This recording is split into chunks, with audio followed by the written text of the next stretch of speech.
Vamos abrir a nossa Bíblia. Hoje a gente vai passear pela Bíblia. Como o pastor Ricardo falou no domingo, tudo que é falado aqui, tudo que é transmitido aqui, tem que sair daqui. Se não sair daqui, não faz sentido a gente estar aqui. Não faz sentido a gente falar. Então hoje a gente vai passar por vários versículos, vários assuntos importantes da palavra de Deus. Vamos abrir a nossa Bíblia em 1 Tessalonicenses, capítulo 5. Vamos ler do versículo 16 em diante. Primeira carta de Paulo, Tessalonicenses, capítulo 5, versículo 16 em diante. Todos acharam? Agora com o celular fica mais rápido, né? Quem usa celular, acharam? Diz assim a palavra de Deus: estejam sempre alegres, nunca deixem de orar, sejam gratos em todas as circunstâncias, pois essa é a vontade de Deus para vocês, em Cristo Jesus. Não apague o espírito, não desprezem as profecias, mas ponham à prova tudo o que é dito e fiquem com o que é bom. Mantenham-se afastados de toda forma de mal. Até aqui. Vamos orar? Senhor Deus e Pai, a Tua palavra foi exposta. Por isso eu te peço, Deus, que fale conosco através dela. Que a Tua palavra encontre agora, Senhor, um coração fértil. Que os nossos ouvidos estejam sensíveis à Tua voz. Eu te peço, Pai, que toda preocupação, toda distração não faça parte agora desse momento, mas somente a Tua palavra. É o que eu te peço, Pai, e agradeço em nome de Jesus. Amém e amém. Queridos, há mais ou menos um mês atrás, a minha esposa foi fazer uma cirurgia no olho esquerdo.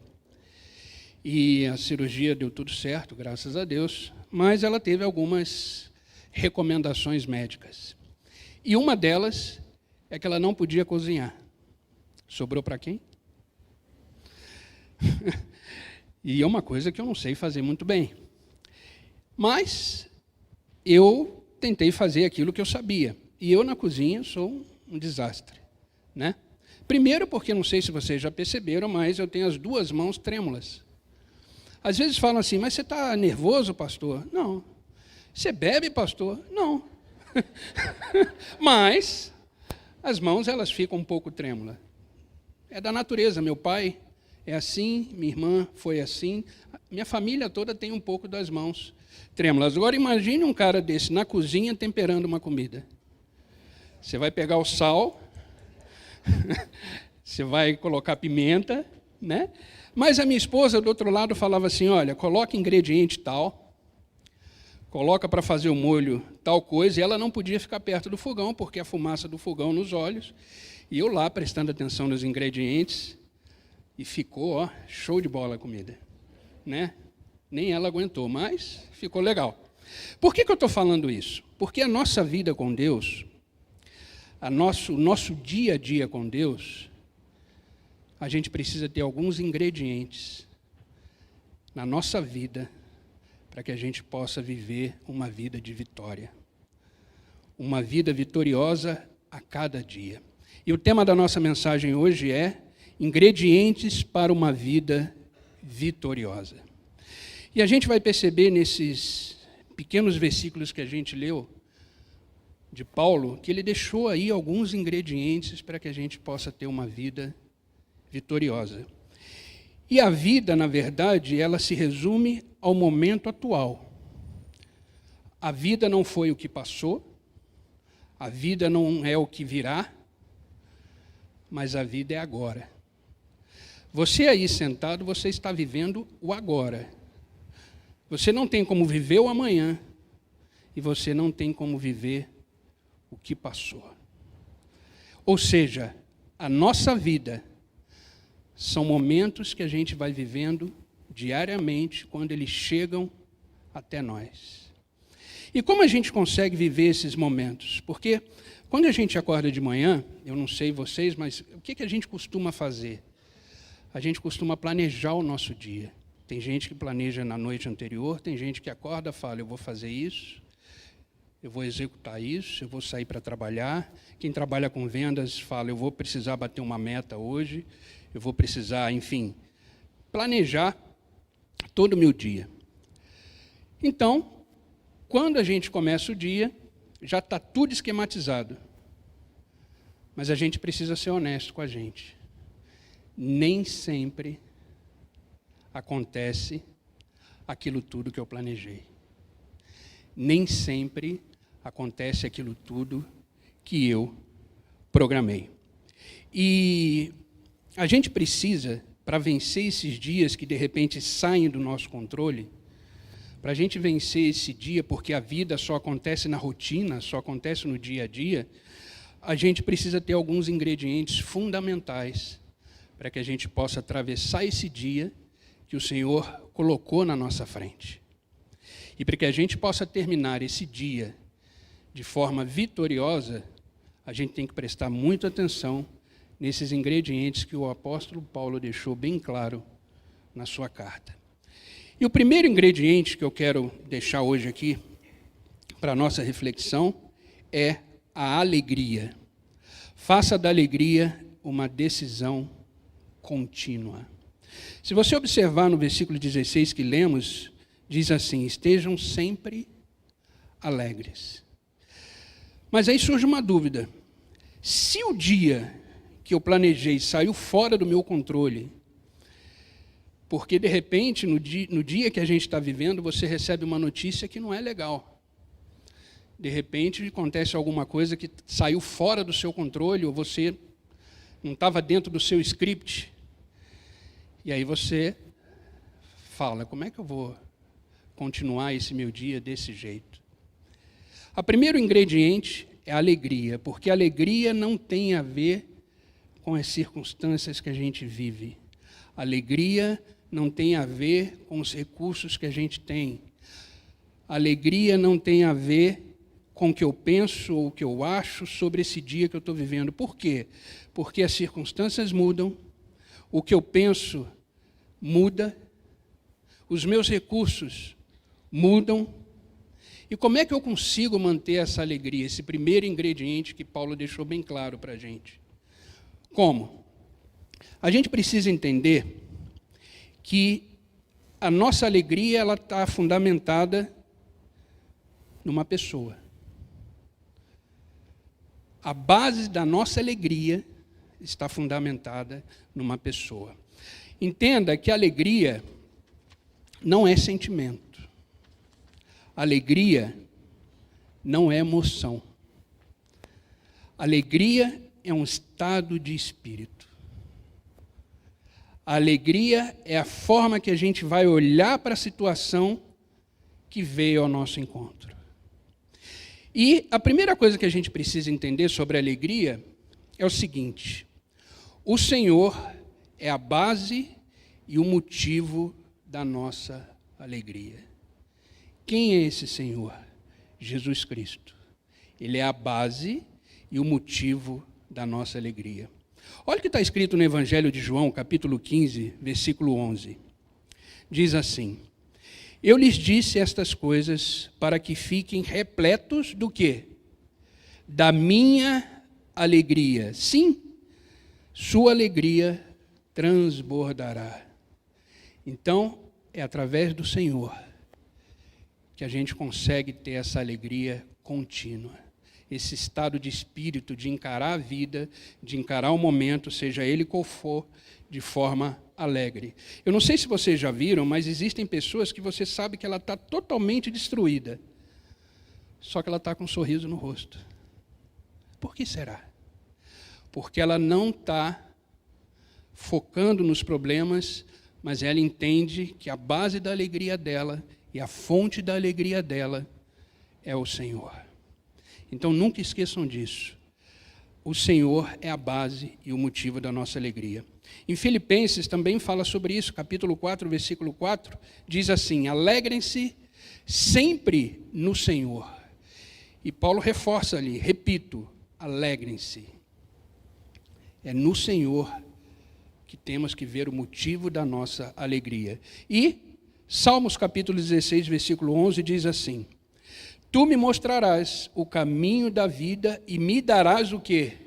A alegria de tua presença e o prazer de viver contigo para sempre. Óbvio que existem momentos da vida que a gente acha que não vai ter solução, que a gente acha que acabou. Se eu for perguntar aqui para cada um de vocês, com certeza vai ter algumas pessoas que vão dizer assim: olha, eu acho que desse dia não passa. Eu acho que dessa semana não passa. Mas eu tenho certeza que domingo você vai estar aqui. Porque existe um Deus que vai te encher de alegria, que vai te encher de graça, vai te encher de favor e vai te sustentar como sempre fez. Mas existem momentos que a gente não está legal. Existem momentos que a gente acorda e não quer sair da cama.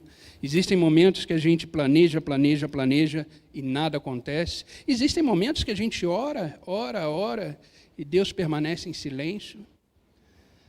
Mas mesmo assim, a nossa alegria tem que permanecer. Esse primeiro ingrediente é fundamental para a gente encarar os dias difíceis da vida. Abacuque, capítulo 3, do versículo 17 e 18, fica muito claro quando os dias são maus, quando os dias não estão bons, mas a alegria é que nos faz permanecer de pé. Diz assim, Abacuque, capítulo 3, versículo 17 em diante: Ainda que a figueira não floresça, e não haja fruto nas videiras, ainda que a colheita de azeites não dê em nada, e os campos fiquem vazios e improdutivos, ainda que os rebanhos morram nos campos e os currais fiquem vazios. Olha agora. Mesmo assim, me alegrarei no Senhor, exultarei no Deus da minha salvação. Isso dá até música, né, pastor Ricardo? Olha que maravilha esse texto. Ele estava numa situação que mesmo que nada dê certo na minha vida, eu me alegrarei no Senhor. Quem quer ter uma vida vitoriosa aqui? Então, o primeiro ingrediente é: se alegre no Senhor. Segunda coisa importante para a gente entender onde é a nossa fonte de alegria. A palavra de Deus é a fonte da alegria. Então, o Senhor é a base e o motivo, e a palavra de Deus é a fonte dessa alegria. Por isso que nesse altar a gente sempre vai preservar e insistir para que a igreja medite nessa palavra noite e dia. Entenda que quando a gente fala noite e dia, não é para você ler o dia inteiro a palavra e a noite toda a palavra. Essa palavrinha, noite e dia, quer dizer de forma constante, de forma diária, sem esmorecer, porque é através dessa palavra que você vai ter promessas que vão manter o seu espírito alegre. É através dessa palavra que você vai conseguir, nos dias maus, como Abacuque relatou, conseguir ficar de pé. E em Jeremias, capítulo 15, nós vemos isso bem claro, que diz o seguinte: Quando descobri as tuas palavras, ou seja, quando eu encontrei as tuas palavras e comecei a meditar nela, e comecei a devorar, são minha alegria e dão prazer em meu coração, pois pertenço a ti, ó Senhor, Deus dos exércitos. Quando descobri a tua palavra, isso é uma fonte, a palavra de Deus é uma fonte inesgotável de alegria. E quando a gente se apropria da palavra de Deus, se apropria dela por fé, o nosso coração se enche e transborda de alegria. Então, primeira coisa, o Senhor é a base, é a fonte da nossa alegria. E a palavra de Deus sempre vai nos encher, através das promessas que Deus tem para cada um de nós, de alegria. Amém, queridos? O segundo ingrediente que Paulo deixa bem claro é oração. Ore o tempo todo. No verso 17 que lemos, diz assim: Nunca deixem de orar. Nunca deixem de orar. A oração, ela é o mecanismo que a gente tem de intimidade com Deus. É a única forma que a gente tem de manter um relacionamento íntimo e profundo com Deus. Os dias estão difíceis, os dias são maus, mas quer vencer esse dia, quer ter uma vida vitoriosa, se encha de alegria e mantenha uma vida de oração. Gente, não é fácil manter uma vida de oração. Sabe por quê? Porque o diabo sabe o resultado disso. Ele sabe o que acontece quando uma pessoa põe o joelho no chão. O diabo sabe o que acontece quando a pessoa começa a clamar para aquele que tudo pode, aquele que tudo faz. Por isso, quando a gente começa a orar, o que acontece? Começa a dar sono, a gente começa a ficar preguiçoso, a gente começa a achar que as palavras que a gente está dizendo não são palavras que Deus gostaria de ouvir, mas entenda uma coisa, oração é um bate-papo. Oração é uma conversa entre você que é filho e aquele que é o seu pai. Então, se você quer ter uma vida vitoriosa, você tem que ter uma vida constante de oração. Esse é o segundo ingrediente fundamental para que a gente possa vencer os dias maus. E é interessante que os discípulos que conviveram com Jesus Cristo, eles ficaram impactados pela vida de oração que o próprio Jesus tinha. Se você começar a ler o Evangelho de Lucas, você vai ver que Lucas relata diversos momentos que Jesus saiu para orar. Ele estava no meio da multidão, mas às vezes ele saía sozinho para orar. E os discípulos ficaram tão impactados porque, diante daquele que é Deus, os discípulos poderiam ter pedido qualquer coisa para Jesus. Qualquer coisa. Eles estavam diante daquele que é todo-poderoso. Mas o que os discípulos pediram para Jesus? Ensina-nos a orar. Era só isso que os discípulos queriam aprender de Jesus. Nos ensina a orar. E vocês conhecem o relato. Jesus Cristo ensinou aí a oração do Pai Nosso. Porque os discípulos ficaram tão impactados da vida de oração de Jesus Cristo, que a todo momento ele tirava para orar. O que acontece com esse homem que só ora, só ora? Então, existe uma forma de orar, existe um jeito de orar. E os discípulos falaram, ensina-nos a orar. E quando a gente nos mantém em oração, a gente entra num ambiente completamente sobrenatural.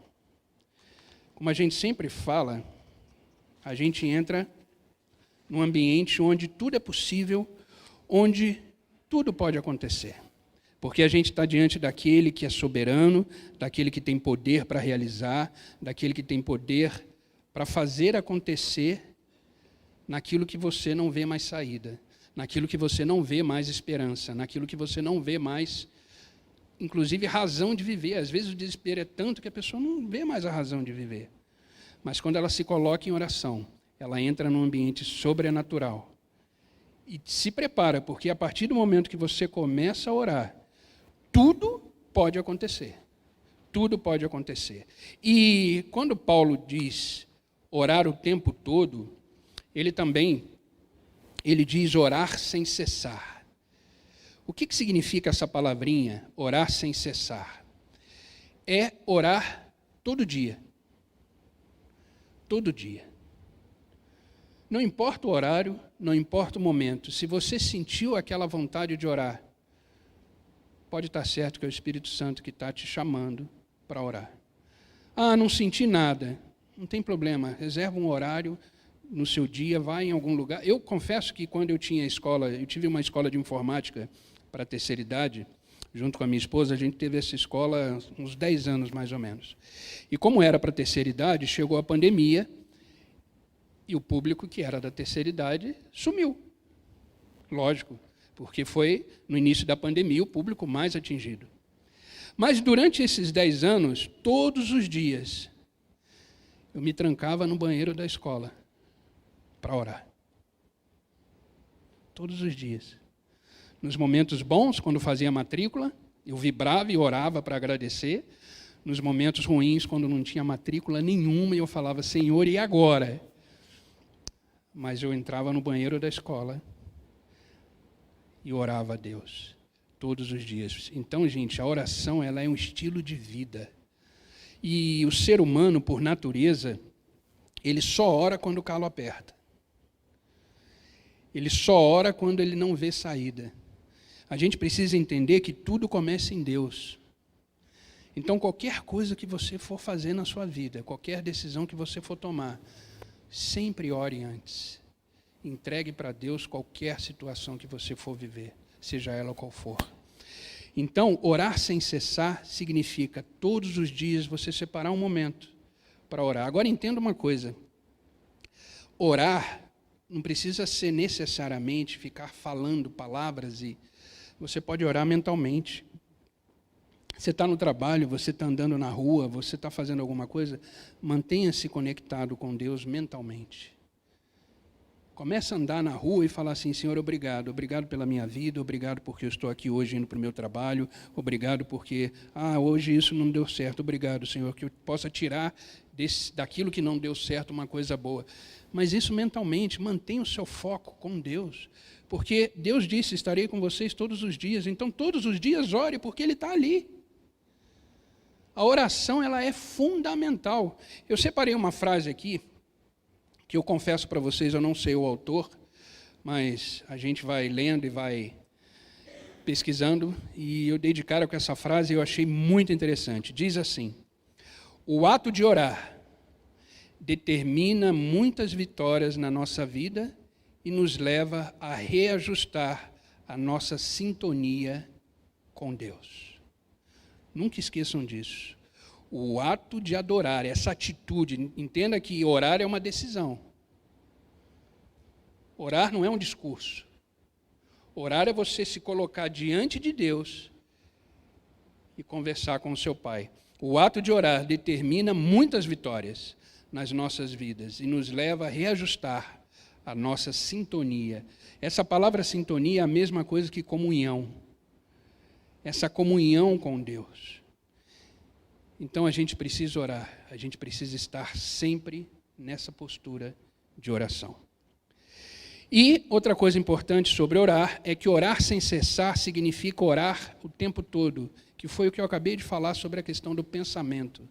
Existe um momento que você se separa do seu dia para você falar com Deus, como a gente está aqui conversando, mas durante o resto do dia, mantenha sua mente focada no alto.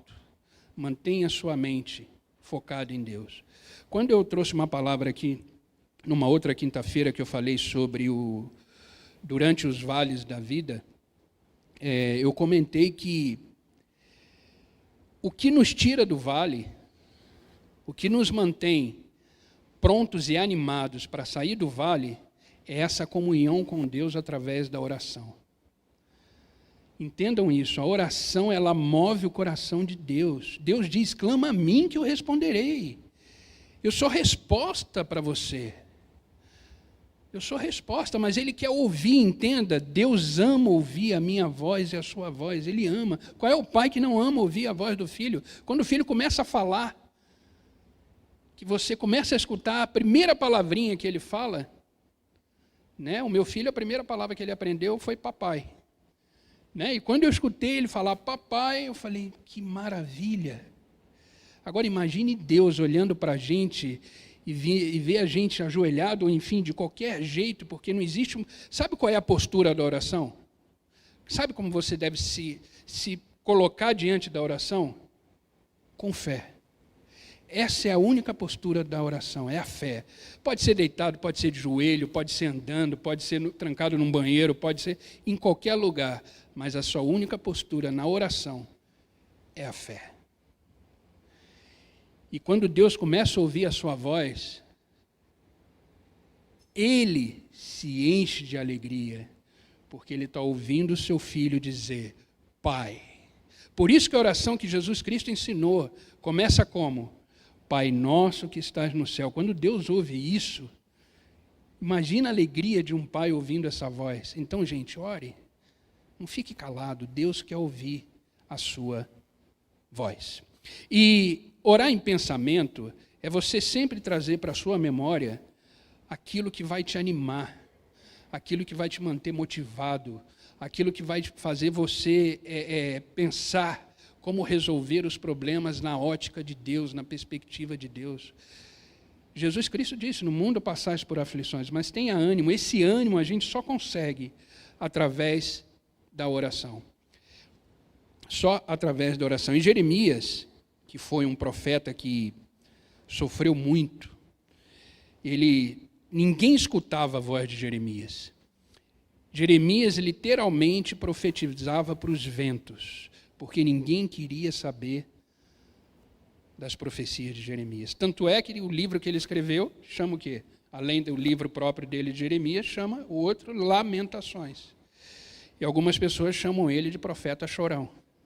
Imagina a vida de Jeremias. Agora, olha só o que ele escreveu em Lamentações, capítulo 3, versículo 21 em diante. Quero trazer à memória o que pode me dar esperança.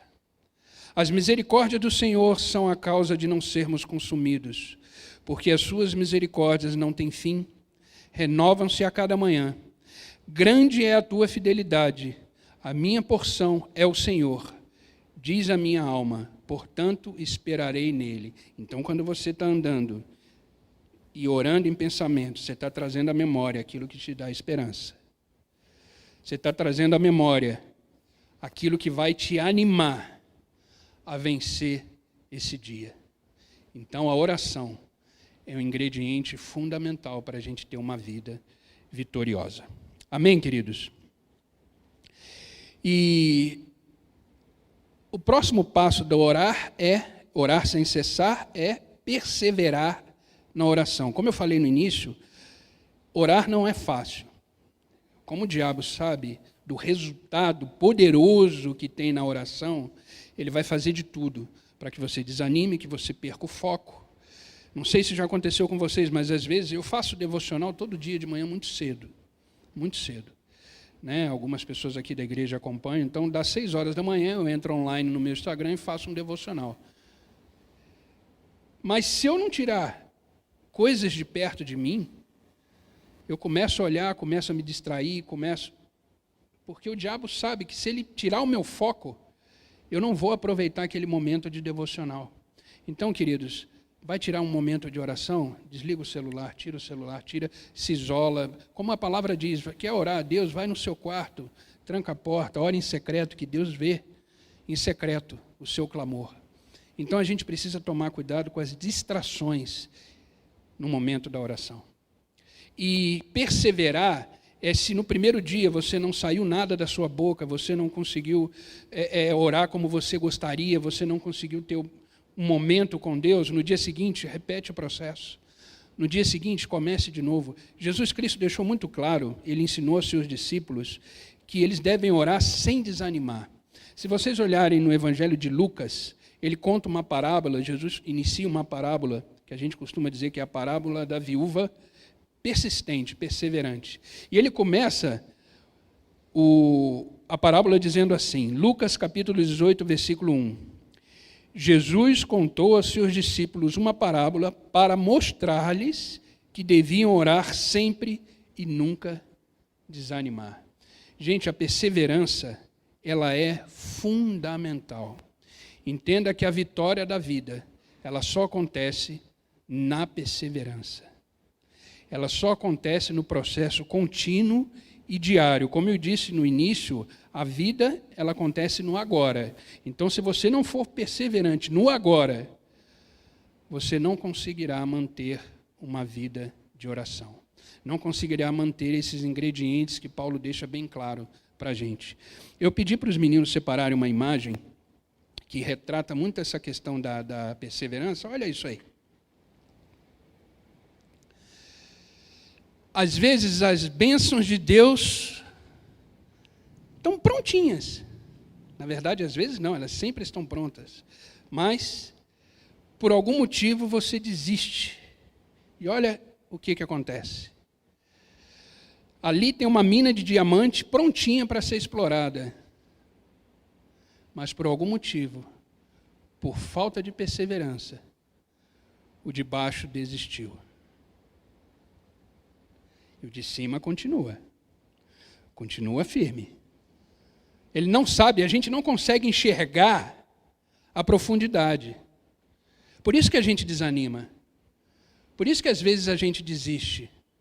Por isso que às vezes a gente fala, nossa, será que vai acontecer alguma coisa? E a gente vê na palavra de Deus vários homens de Deus que passaram anos e anos e anos e anos até receber a promessa. Abraão é um deles.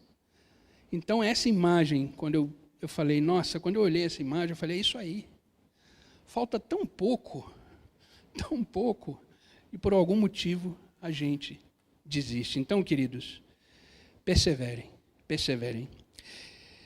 Efésios capítulo 6, versículo 18, só a parte B diz o seguinte: permaneçam atentos, sejam persistentes em suas orações, por todo o povo santo. Sejam persistentes em suas orações. Queridos, está difícil? Não desiste. Você tem uma mina na sua frente, repleta das bênçãos de Deus. Não deixem que as circunstâncias, não deixem que as suas emoções, não deixem que os seus medos, não deixem que as situações contrárias, não deixem que aquela vozinha que fica dizendo que você não vai conseguir, faça você voltar para trás. Entenda que a gente é aquele povo que não retrocede. A gente só vai para frente, no foco, no alvo, que a gente tem a recompensa que está chegando. Amém, queridos?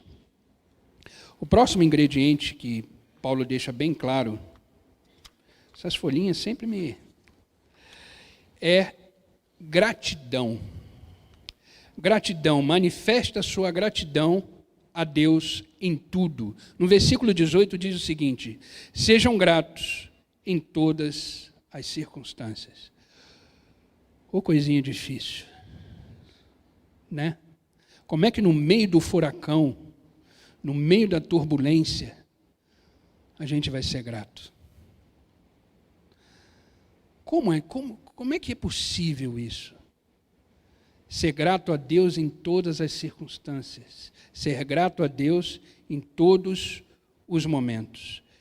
Queridos, toda vez que vocês atravessarem um vale, toda vez que vocês atravessarem um momento difícil na vida, tenta extrair desse momento a bondade de Deus.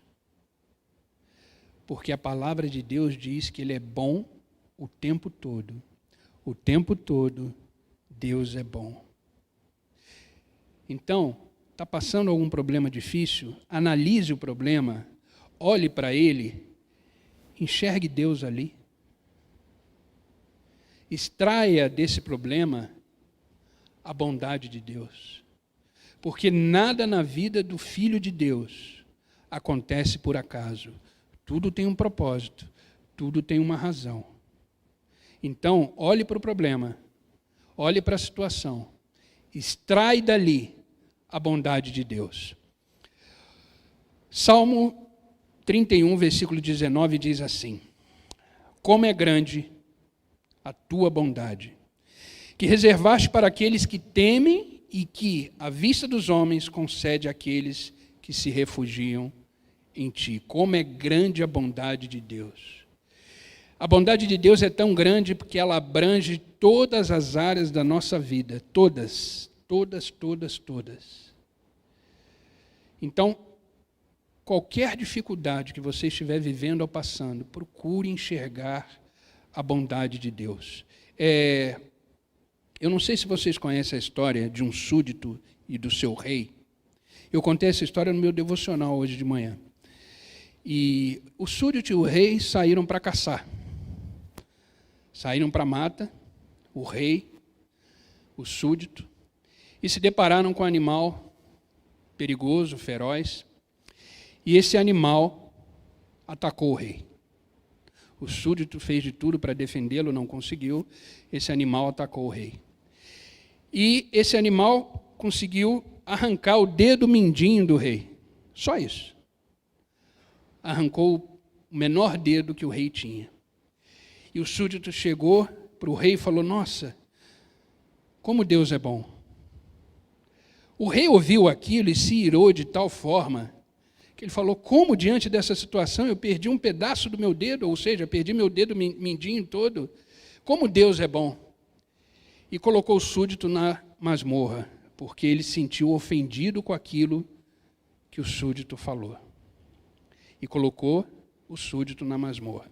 Passaram-se dias e dias, o rei resolveu fazer uma nova caça, só que não podia levar o súdito, porque o súdito estava preso por ofensa à realeza. E ele foi caçar. Só que dessa vez ele encontrou, no meio da caça, índios canibais. Índios canibais. E os índios pegaram esse rei, começaram a preparar o rei para se alimentarem. E quando o maioral da tribo chegou, vamos dizer assim, o cacique, falou: para. Não podemos se alimentar desse homem, pois ele não é perfeito. Está faltando um pedaço. E aí o rei falou: nossa, como Deus é bom. E voltou correndo para o palácio, desceu na masmorra, pegou no súdito e falou: levanta. Você tem razão, Deus é bom, aconteceu isso. Agora eu quero entender uma coisa: se Deus é tão bom, por que diante disso que você me falou eu acabei prendendo você? Ele falou: Deus é tão bom, que se eu tivesse ido com você, eu que sou perfeito, eu que seria o alimento dos canibais. Deus é bom. Nunca esqueça disso. Deus é bom o tempo todo. O tempo todo.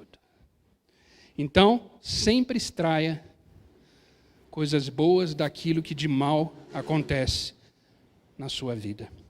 Amém, queridos? O próximo ingrediente que Paulo deixa muito claro para a gente nessa sua carta é o Espírito Santo. O Espírito Santo precisa fazer parte da nossa vida. Só que ele diz assim: não apaguem o Espírito Santo. É possível perder o Espírito Santo? É possível não ter mais o Espírito Santo presente na minha vida? Sim. Eu tenho uma forma de me distanciar da presença do Espírito Santo. Eu tenho uma forma de me afastar das promessas de Deus. Eu tenho uma forma dessas promessas não serem cumpridas na minha vida. É estranho ouvir isso, né? Mas é uma realidade. Tanto é que Paulo falou: olha, não apague o Espírito Santo. Não rejeite o Espírito Santo, porque o Espírito Santo ele é uma pessoa, ele tem sentimentos. Sabia que o Espírito Santo tem ciúme de você? Ele é ciumento. Ele é uma pessoa. Ele te ama, ele quer ter você por perto. Quem quer ser cheio do Espírito Santo aqui? Então, a gente precisa ter uma vida correta, uma vida de santidade. O que pode apagar o Espírito Santo? Primeiro, apagamos o Espírito Santo quando vivemos em pecado. Apagamos, entristecemos quando temos uma vida contínua de pecado. Entenda que o pecado na nossa vida tem que ser um acidente. Tem que ser um acidente regado depois de arrependimento. Que é isso que o Espírito Santo espera de nós. Pecou? Se arrependa. Lembrando que arrependimento não é choro, arrependimento não é remorso, arrependimento é mudança de atitude referente àquilo que você fez que te levou a pecar. Arrependimento começa na cabeça, é uma questão de metanoia, de uma mudança de mente. Então a gente tem o poder, sim, de apagar o Espírito Santo da nossa vida. E a gente precisa tomar cuidado com isso. E quando a gente não tem mais o Espírito Santo presente na nossa vida, não perdemos a vontade de vir para a igreja, perdemos a vontade de ler a sua palavra, perdemos a vontade de praticar o bem, porque aí a carne prevalece, a nossa carne é terrível.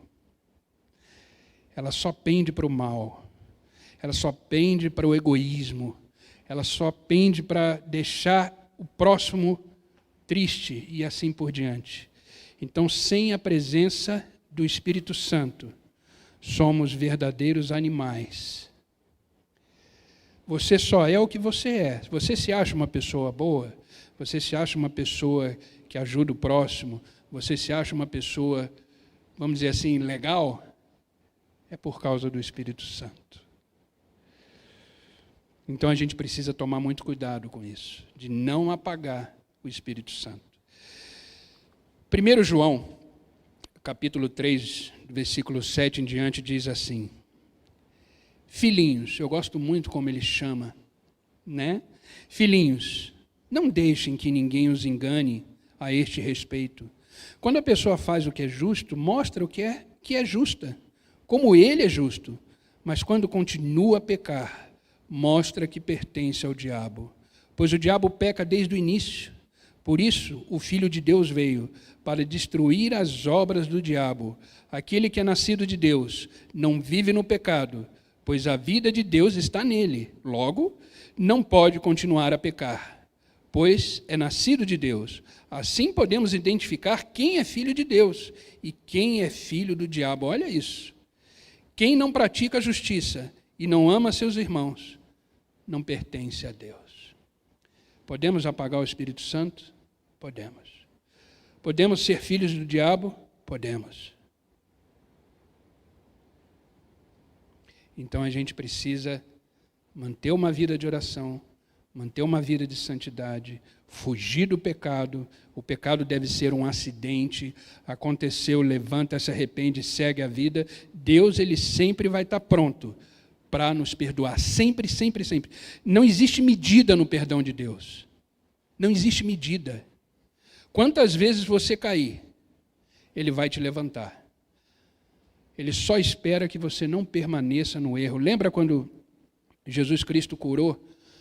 Os milagres de Jesus Cristo, a grande maioria deles, Jesus Cristo fez o milagre, fez a cura, porque ele é rico em misericórdia, ele é rico em amor. Aquela pessoa caída, ele levantou, mas depois disso tudo, o que ele disse? Vá e não peques mais, porque o próprio Senhor sabe que se mantermos uma vida de pecado, não teremos mais o Espírito Santo em nós. E, gente, não existe coisa mais triste do que isso. E a gente tem exemplos na palavra de Deus de pessoas que estavam indo bem, mas se desviaram do caminho de Deus, perderam o Espírito Santo e foram completamente destruídos. Sansão, você conhece a história de Sansão? Começou bem, era um homem de Deus, um homem separado, mas brincou com o pecado, até que o Espírito Santo saiu e ele foi entregue nas mãos dos inimigos. O próprio rei Saul, se você vê a história de do rei Saul, começou tudo bem. Era um grande homem de Deus, escolhido por Deus, foi ungido, separado para isso. Mas no meio do caminho, se desviou. Começou a ter uma vida em pecado. Começou a fazer coisas que não agradavam o Senhor. E o final da história vocês conhecem. Ele se matou pela sua própria espada. Ele se jogou na sua espada. Então, gente, a gente precisa vigiar, a gente precisa tomar cuidado, porque esse mundo aí fora, ele sempre vai nos dar sugestões para nos desviarmos dos planos que Deus tem para a nossa vida. Então, o Espírito Santo precisa estar sempre nos conduzindo. Por isso que a oração é importante, que essa oração ela vai dar essa sintonia de estarmos na presença. Amém? E o último ingrediente que eu quero deixar para vocês é a direção profética. Nos versos 20 do versículo diz assim: não desprezem as profecias. Essa é a maior fonte de profecia que temos. Se você quer ouvir uma palavra profética, corra nesse livro. De Gênesis 1 ao livro de Apocalipse, é recheado de profecias. Muitas delas já se cumpriram. Muitas delas vão se cumprir. Existem nelas também profecias para a sua vida e para a minha vida. Existem profetas? Existem. Existem pessoas usadas por Deus? Existem. Mas entenda uma coisa. Deus é soberano. Ele usa quem quer. Ele usa como quer. Ele usa na hora que quer. Isso é indiscutível. Deus é soberano. Amém? Deus é soberano. Mas, entenda uma coisa. Deus, às vezes, Ele fala através de pessoas. Às vezes. Você vai ver alguém que vai te levar uma palavra para você de ânimo, alguém que de repente vai falar alguma coisa que você vai dar um estalo, você vai falar, nossa, ela tem razão, é isso mesmo. Então Deus às vezes usa pessoas. Deus às vezes usa as circunstâncias. De repente acontece uma circunstância na sua vida que você vai falar, só podia ter sido Deus. Então as circunstâncias também pode ser uma voz de Deus profética para você. Às vezes. Mas entenda uma coisa. Deus sempre, não às vezes, vai falar pela sua palavra. Então, esse é o maior profeta que você tem, é esse livro. Billy Graham dizia que esse é o único livro que a gente lê na presença do autor. Esse é o único livro que a gente lê na presença do autor. Os outros livros que a gente lê, a gente até conhece o autor, conhece a pessoa, às vezes a pessoa já morreu, mas surgiu uma dúvida, não tem como você perguntar para esse autor, porque ele não está perto de você. Mas esse livro aqui, quando você abre, tenha certeza que tem anjos do seu lado, o Espírito Santo está te conduzindo, o autor está ali presente, e se você pedir para ele esclarecimento e sabedoria para entender as profecias desse livro, ele vai estar pronto para te dizer. Amém, queridos? A gente não pode nunca deixar esses ingredientes de lado, porque eles são fundamentais para que a gente tenha uma vida vitoriosa. Amém? Quero chamar o pessoal do louvor aqui já, e quero encerrar lendo o primeiro versículo que eu li no início, que diz o seguinte. Primeiro versículo, estão ali os ingredientes fundamentais para a gente viver uma vida abençoada e vitoriosa. 1 Tessalonicenses, capítulo 5, diz assim: estejam sempre alegres, repitam comigo, sempre alegres. Nunca deixem de orar, repitam comigo, nunca deixem de orar. Sejam gratos em todas as circunstâncias. Digam, sejam gratos em todas as circunstâncias. Pois essa é a vontade de Deus para vocês em Cristo Jesus. Não apaguem o Espírito. Repitam comigo, não apaguem o Espírito. Não desprezem as profecias, mas ponham à prova tudo o que é dito e fiquem com o que é bom. Mantenham-se afastados de toda forma do mal. Esses são os ingredientes que precisamos para ter um dia a dia vitorioso. Orar sempre, se afastar do mal, estar sempre diante da presença de Deus, não apagar o Espírito Santo, que dessa forma a gente vai sempre ter uma vida vitoriosa e permaneceremos sempre alegres no Senhor.